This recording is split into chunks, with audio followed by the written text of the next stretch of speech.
What's going on, ladies and gents? My name is Jeff, aka Somewhere PlayStation Network. Welcome back to Dear PlayStation, my show, all that bullshit. So, I'm gonna cut to the chase this episode. VR just came out for PlayStation, and I talked about in a previous episode, I think about the Getaway. I'm pretty sure, or maybe I forget. No, it was just this last one that talked about how VR was getting received and all that. I want to talk more specifically on what I kind of hope the next lineup of games will be. So this will be kind of a shorter episode. This should be around like 10 minutes or so. So let me dive right into it. Of the games that are out so far, there's a pretty good amount for PlayStation VR that's solid, right? But there's always room to grow. So I'm gonna rattle off a few franchises that I think deserve VR games that could really help enrich the universe that those games make. The first one's going to actually be Bloodborne. Bloodborne, I think, would be a really cool game to do in VR because I think that it'd be kind of cool to play from the perspective of um, one of the scholars before the events of Bloodborne, technically, right? So, like, you learn even more about the Great Ones, you learn more about the lore of Bloodborne and the world of Bloodborne, and maybe even leave some clues as to what a potential sequel could be, right? On top of that, you can kind of maybe even like do multiple points of view, kind of like with Batman VR, where there's multiple locations within the world that you can explore, such as you can travel to Bergenworth and be one of the scholars and investigate and learn. You can go to the actual, cathedral and learn about what Vicar Amelie was like and what the religion of everything was. But you can also do the flip side where you go down to um, the Hyperion Gaul and you learn more about amygdala's influence, right? And you can learn more about the abandoned workshop and the lessons to be learned of the hunters and all the branches of the hunters and the church, and everything like that. You can learn more about the executioners. You can learn about the forefather to I'm blanking on his name right now, but I want to say like Edward. Um, I know that's wrong, but the guy with the wheel. I am blanking on his name currently, and that's terrible. It's been a while since I played Bloodborne, so forgive me for that.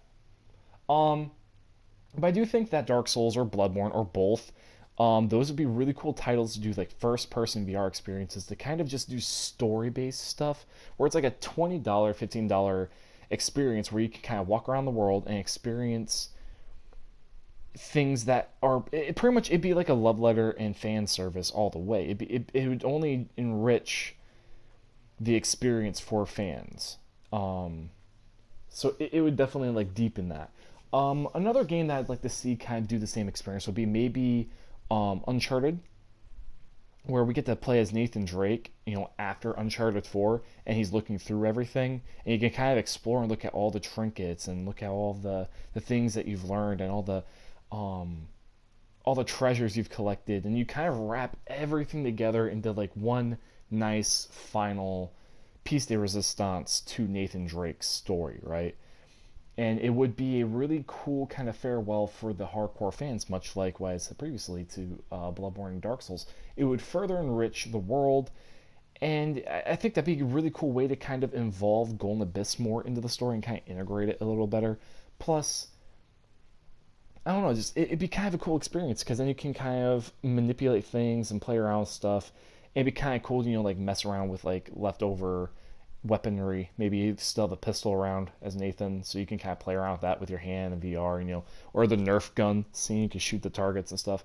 Um, that one isn't as necessary. I think Dark Souls and Bloodborne, those definitely would be amazing VR additions. I think the Uncharted one would be more just complete, utter fan service, and it'd just be kind of a cool experience, but it wouldn't really be necessary or that big of a deal. I think in the long run. Um, in the same vein, you could make the argument of God of War, where maybe you can do like a VR experience of Kratos prior to the new God of War upcoming, where he like looks over everything that he had done, remembers all the memories and like relives them a little bit and things like that. That'd be kind of hard, but it'd be interesting. I do think that Killzone would be very remiss to not do a VR kind of game where it'd be kind of cool that because I have a sneaking suspicion that there's going to be another Killzone coming, It'd be really cool to kind of bridge the gap if the next one is connected to Shadowfall. That in between, you almost get a perspective of VR as a person that's watching the speech during the epilogue of the game, during the assassination. It'd be kind of cool to be an audience member and you like look around and see all this shit going on. Then you're part of the aftermath of everything, and you're kind of like just experiencing all of it. I think it'd be kind of cool because it'd be kind of a neat setup, if that's the way they do it.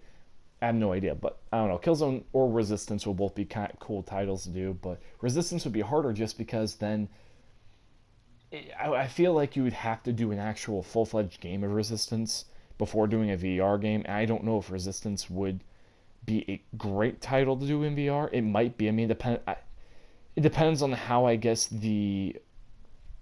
I would rather see it as a standard PS4 game than a VR title initially. There can be spin-offs of Resistance and Killzone that are VR titles, but not necessarily just a VR title. I want the main lineups for both of those to be actual full-fledged PS4 games, not VR titles, personally.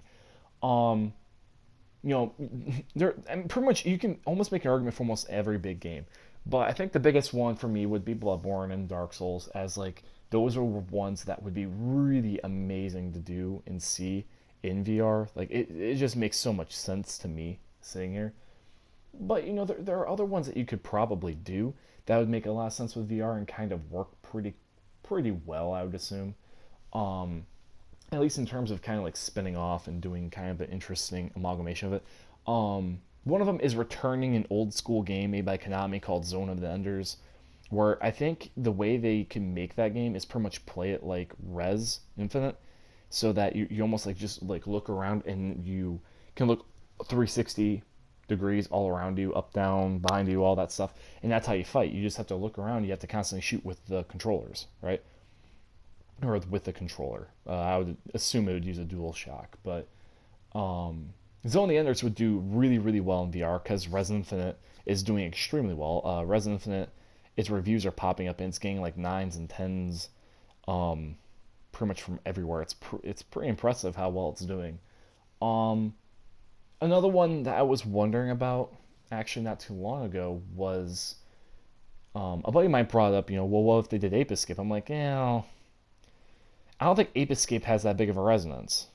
And granted, that the argument can be made that, well, does Zone of the Enders have that much resonance? And it's like, well, it does. I mean, it has a cult following, and I think that it would work it would work better in VR than Ape Escape. But I think another game that I would really like to see done in VR that would be kind of like a return of a game, if you will, would probably be an actual full-fledged VR experience in the Infamous world. Maybe a follow-up to Second Son where you get to actually go into the prison and see all the prisoners with all their powers. Because you don't necessarily have to like actually have your own powers, but you can like you could be first-person Delson, and you just like see all of these individuals with their powers and like I don't know. I think that'd be kind of cool. And it'd be kind of a cool lead-in if there's another Siphon Filter coming out, or Siphon Filter, fucking Infamous. Siphon Filter would not do well in VR. There would be no way it would do well in VR. Same thing with The Getaway. I mean, The Getaway probably wouldn't be a great VR title, but I could be wrong because I mean, the London Heist, and I mean, for all intents and purposes, is basically I mean, it is a getaway game. So maybe I'm talking my ass on that one. Um, the last one that I want to bring up, and it's another old school game, but I've been wondering, how to bring back this franchise and make it kind of feel fresh and relevant again. I think that VR would do really good justice for this game, right? And in my mind, I think it would be it'd be insane if if Warhawk came back as a VR title. I think that'd be sick. Because imagine whatever the X Fighter Star Wars VR is going to be, it'd be essentially the same situation, or even Ace Combat. It'd be the same kind of principle, but you get a very big full fledged game, and completely made in VR, where you get the like. I don't know if it would be Warhawk purely, or if it'd be like Warhawk focused, but still has the Starhawk elements where there'd be like on the ground stuff that you could like land your vehicle and do like ground combat. That'd make it really really difficult, but it'd be such a cool fucking concept to bring back the Starhawk Warhawk universe into a VR title. I think that'd be just it'd be insane because I really liked Starhawk a lot. Um, I came way too late to the party though, meaning I didn't really get much of a multiplayer experience with it. But I did enjoy a lot the single player, and Emmett Graves is a cool dude, um, and I don't know. I personally think that franchise would be ripe to come back, along with Zone of the Enders. Um, I was wondering, as like a kind of a game with like an asterisk next to it. I was wondering if adding VR compatibility to um, like a Telltale game or Heavy Rain or Beyond Two Souls or even Detroit, if that would be a thing where like as a prelude to Detroit, for instance, you could do a VR experience, or like maybe it's an additional thing where there's sections of the game that you can do VR experiences and look around everywhere, right? Again, that's kind of spitballing it. I don't know if I would really want that, but it's something I was thinking about that I was like, they could do that. It'd be interesting. I don't know how well it would work. I'm not smart enough to really think like how I would personally make it work, but yeah. So anyway, ladies and gentlemen, that's the end of this episode. I went a little longer than I meant to, but thank you guys for watching. Hope you guys enjoy the content. If you agree or disagree or have your own opinions on what games and franchises you want to see on the PlayStation VR format get brought back or maybe augmented, kind of like the Bloodborne situation where it gets a spin-off of sorts, let us know in the comments. Hit the like button, sub button, like you always do. And as always, you guys have a great day or night or what the fuck ever. Love you guys. Peace.